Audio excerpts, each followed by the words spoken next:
Hello student, आज हम क्षितिज गद्य खंड का लखनवी अंदाज पाठ पढ़ेंगे और इसके लेखक हैं यशपाल जी। और इन्होंने इस पाठ के माध्यम से यशपाल ने लखनवी अंदाज व्यंग्य यह साबित करने के लिए लिखा था कि बिना कथ्य के कहानी नहीं लिखी जा सकती, परंतु एक स्वतंत्र रचना के रूप में इस रचना को पढ़ा जा सकता है। यशपाल उस पतनशील सामंती वर्ग पर कटाक्ष करते हैं जो वास्तविकता से बेखबर एक बनावटी जीवन शैली का आदी है।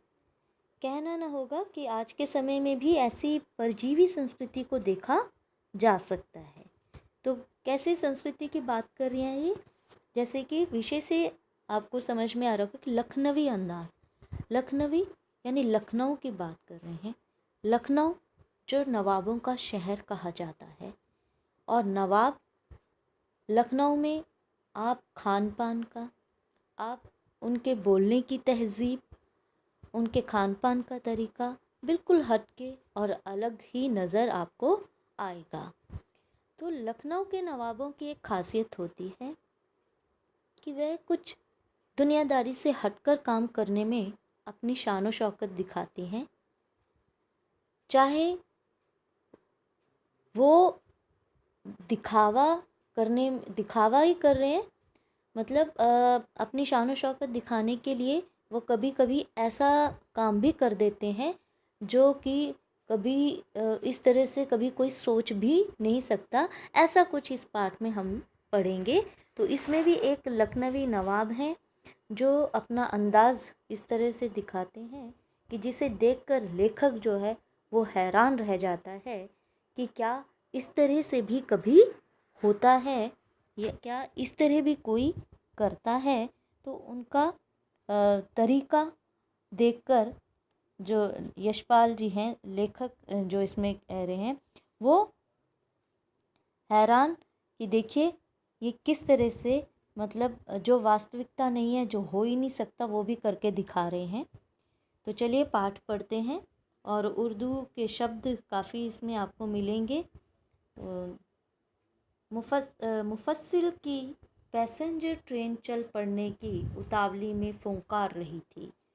मुफस्सिल मुफस्सिल यानी केंद्रीय स्थान के इर्द गिर्द के स्थान। और पैसेंजर ट्रेन तो आपको पता ही है, यात्री गाड़ी। उतावली यानी जल्दी, फुंकार करना यानी तेज़ आवाज़ करना। तो अब वो चलने वाली थी तो वो हॉर्न देती है, गाड़ी आवाज़ करती है, तो वो फुंकार रही थी। तो आराम से सेकंड क्लास में जाने के लिए दाम अधिक लगते हैं। अब देखिए सेकंड क्लास में जाना है तो थोड़े से पैसे ज़्यादा लगेंगे और आराम भी रहेगा। अब जनरल क्लास के डब्बे में कोई घुस जाएगा तो खूब भीड़ भाड़ होगी ना, आराम कहाँ से मिलेगा। तो लेखक कहते हैं दूर तो जाना नहीं था और भीड़ से बचकर कुछ एकांत में नई कहानी के संबंध में सोच सकने और खिड़की से प्राकृतिक दृश्य देख सकने के लिए टिकट सेकंड क्लास का ही ले लिया।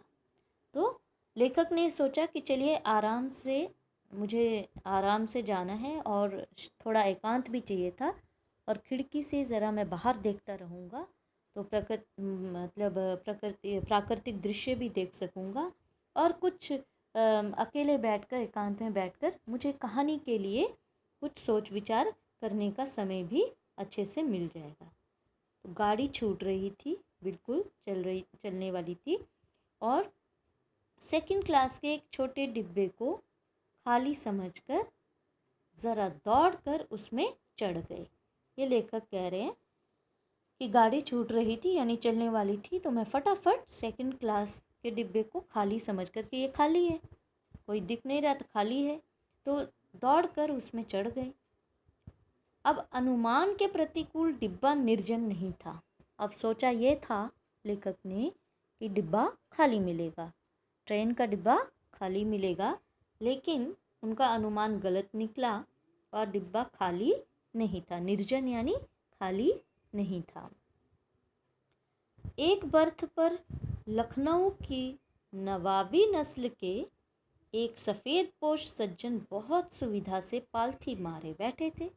अब अंदर जाके देखा क्या कौन वहाँ पर बैठे थे, तो वहाँ पहले से ही नवाबी नस्ल यानी नवाबों की जाति के, ठीक है, या नवाबों के स्वभाव वाला कह सकते हैं, सफ़ेद पोश यानी भद्र व्यक्ति। सफ़ेद पोश यानी भद्र व्यक्ति या भला इंसान। सुविधा यानी आराम से पालथी मारकर बैठे थे, चौकड़ी मारकर बैठते ना वैसे। और सामने क्या थे, 2 ताज़े चिकने खीरे तौलिए पर रखे थे। अब डिब्बे में हमारे सहसा कूद जाने से सज्जन की आंखों में एकांत चिंतन में विघ्न का असंतोष दिखाई दिया। मतलब मैं अचानक उस डिब्बे में घुस गया। लेखक भी खैर इसी उससे गए थे कि वहाँ पे अकेलापन होगा, मैं आराम से बैठूंगा, कोई नहीं है, खाली डिब्बा समझकर चढ़े थे। लेकिन वहाँ कौन थे, वहाँ पर लखनऊ के नवाब जी एक बैठे हुए थे। और डिब्बे में उनके कूद जाने से यानी कि लेखक के आ जाने से वो जो सज्जन थे नवाबी, ठीक है, वो सज्जन थे, उनकी आंखों से पता चल गया कि इसे अच्छा नहीं लगा यहाँ पर लेखक का आना। मतलब सेटिस्फाइड नहीं हुए, असंतोष दिखाई दिया, संतोष नहीं हुआ यानी बुरा लगा। सोचा हो सकता है यह भी कहानी के लिए सूझ की चिंता में हो या खीरे जैसी अपदार्थ वस्तु का शौक करते देखे जाने के संकोच में हूँ। अच्छा, खीरे जैसी अपदार्थ वस्तु यानी नाचीज़ या तुच्छ चीज़, शौक करना यानी आनंद के लिए भोग करना। तो लेखक सोच रहे हैं हो सकता है कि ये भी बेचारे अकेले बैठकर कहानी के लिए कुछ सोच रहे हैं। अब देखो लेखक है तो वो तो कहानी के लिए सोचेगा ना, तो सामने वाले के लिए भी वही वो सोच रहे हैं। या फिर हो सकता है कि खीरा लेकर वो सामने बैठे हों। अपदार्थ वस्तु मैंने बताया अभी यानी नाचीज़ या तुच्छ चीज़, है ना, क्योंकि सस्ती चीज़ खीरे, है ना। और शौक यानी आनंद, ठीक है, शौक करना, आनंद के लिए भोग करना करते देखे जाने के संकोच में हो, शर्म आ रही हो उनको। और नवाब साहब ने संगति के लिए उत्साह नहीं दिखाया, तो उन्होंने क्या किया, उन्होंने उनसे बात करना यानी कि कुछ उनको अटपटा लग रहा था या मुंह घुमा लिया, कुछ इस तरह की हरकतें उन्होंने की। तो उन्होंने कहा संगति के लिए उत्साह नहीं दिखाया। नहीं तो आमने सामने बैठे होते हैं, व्यक्ति बात कर ही लेता है, लेकिन उन्होंने कोई बात करने में अपना उत्साह नहीं दिखाया। हमने भी उनके सामने की बर्थ पर बैठकर आत्मसम्मान में आंखें चुरा ली। आत्मसम्मान में यानी कि सेल्फ रिस्पेक्ट में, अपने स्वाभिमान में, ठीक है। तो मैंने भी अपना स्वाभिमान दिखाया कि मैं भी क्यों बात करूं, ऐसा लेखक कह रहे हैं। तो चलिए इतना हमने पढ़ा, तो इतने में से ही प्रश्न कर लें। तो काफ़ी प्रश्न देखिए इतने से गद्य में बन जाते हैं। तो आइए प्रश्न उत्तर ध्यान दें। पहला प्रश्न देखिए, पाठ तथा लेखक का नाम सबसे पहले पता होना चाहिए। तो पाठ लखनवी अंदाज और लेखक यशपाल, ठीक है। और दूसरा प्रश्न है, लेखक सेकंड क्लास के डिब्बे में क्या सोचकर चढ़ा, क्या सोचकर चढ़ा था। तो लेखक, उत्तर सुनिए, लेखक सेकंड क्लास के डिब्बे में यह सोचकर चढ़ा था कि डिब्बा पूरी तरह खाली होगा, उसमें कोई यात्री नहीं होगा, अतः वह आराम से बैठकर नई कहानी के बारे में सोच सकेगा। साथ ही खिड़की के पास बैठकर प्राकृतिक दृश्य भी देख सकेगा। ये तो पहली पंक्तियों में ही आ गया था ना ऐसा। अच्छा, तीसरा प्रश्न, लेखक के लिए कौन सी स्थिति आशा के अनुकूल नहीं थी और क्यों। तो ये भी शुरुआती पंक्तियों में ही उत्तर है इसका। लेखक ने आशा की थी कि रेल के सेकंड क्लास में कोई यात्री नहीं होगा, यही आशा की थी ना उन्होंने। परंतु उसकी इस आशा के विरुद्ध उसमें एक नवाबी स्वभाव वाले सफ़ेद पोश सज्जन सवार थे। लेखक ने सोचा था कि वह अकेले में आराम से नई कविता के बारे में सोचेंगे, परंतु उसकी यह सोच धरी की धरी रह गई। ठीक है, नेक्स्ट देखिए, सेकंड क्लास के डिब्बे में बैठे सज्जन की स्थिति का वर्णन कीजिए। अब सेकंड क्लास के डिब्बे में बैठे सज्जन की स्थिति का वर्णन करना है। ठीक है, तो सज्जन कौन? वो नवाबी स्वभाव वाले सफ़ेद पोश सज्जन। ठीक है, तो उत्तर है सेकंड क्लास में बैठे सज्जन किसी लखनवी नवाब के समान सफ़ेद पोश थे। वे बड़े आराम से खाली डिब्बे में पालथी मारकर बैठे थे और उनके सामने एक तौलिए पर 2 ताज़े चिकने खीरे रखे थे। ठीक है, नेक्स्ट प्रश्न, लेखक के आने से पहले बैठे सज्जन की क्या प्रतिक्रिया हुई? लेखक के आने से पहले बैठे सज्जन की क्या प्रतिक्रिया हुई? ठीक है, तो उत्तर है जैसे ही लेखक सेकंड क्लास के डिब्बे में चढ़ा तो लखनवी नवाब के सज्जन असुविधा महसूस करने लगे और ऐसा लगा मानो उनके एकांत में विघ्न बाधा पड़ गई हो और वे मानो खीरे खाने के संकोच में पड़ गए हों। उन्हें शर्म आने लगी होगी ना, ऐसे अपदार्थ वस्तु, है ना। उन्होंने लेखक के साथ संगति करने का उत्साह भी नहीं दिखाया। ठीक है, तो चलिए नेक्स्ट प्रश्न, लेखक ने पहले बैठे सज्जन के बारे में क्या कल्पना की? लेखक ने पहले बैठे सज्जन के बारे में क्या कल्पना की? ठीक है, तो लेखक ने पहले बैठे सज्जन के बारे में क्या कल्पना की? इसका उत्तर है लेखक ने रेल के डिब्बे में पहले से बैठे सज्जन को देखकर पहली कल्पना यह की कि वे लखनऊ के नवाब जैसे लगते हैं। दूसरे कि वे लेखक के अचानक आ जाने से संकोच में पड़ गए हैं, उनके एकांत में बाधा पड़ गई है और वे भी शायद किसी कहानी के लिए नई सूझ की तलाश में होंगे या खीरे जैसी सामान्य चीज़ को खाने में संकोच में पड़ गए होंगे। ठीक है, चलिए अगले प्रश्न की ओर बढ़ते हैं। लेखक तथा लखनवी नवाब ने एक दूसरे के साथ कैसा व्यवहार किया?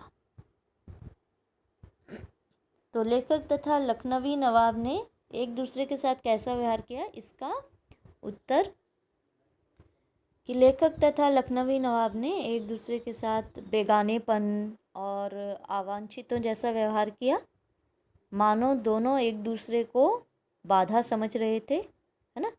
लेखक के लिए वो बाधा थे और नवाबी सज्जन के लिए लेखक बाधा थे।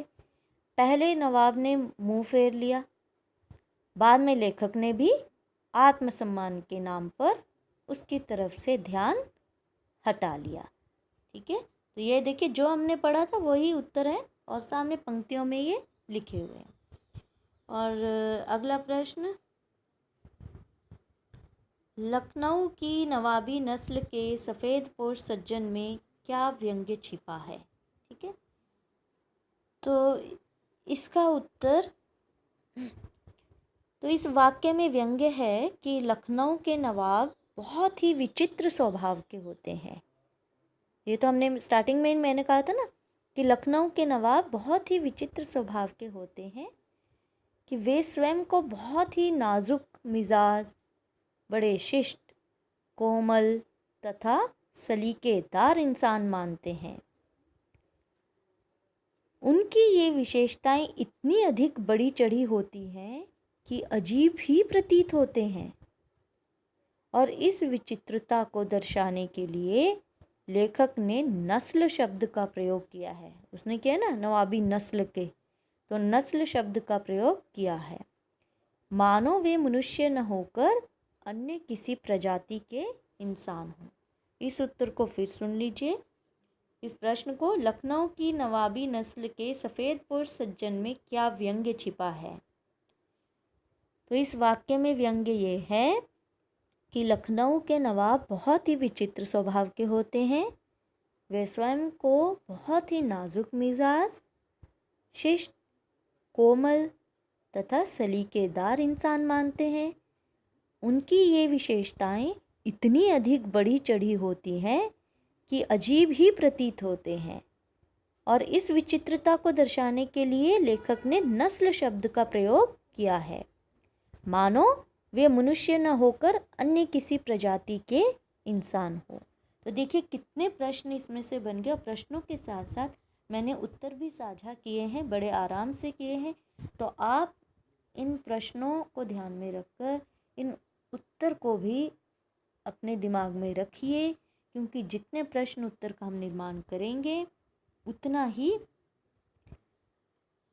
चैप्टर क्लियर होता जाएगा।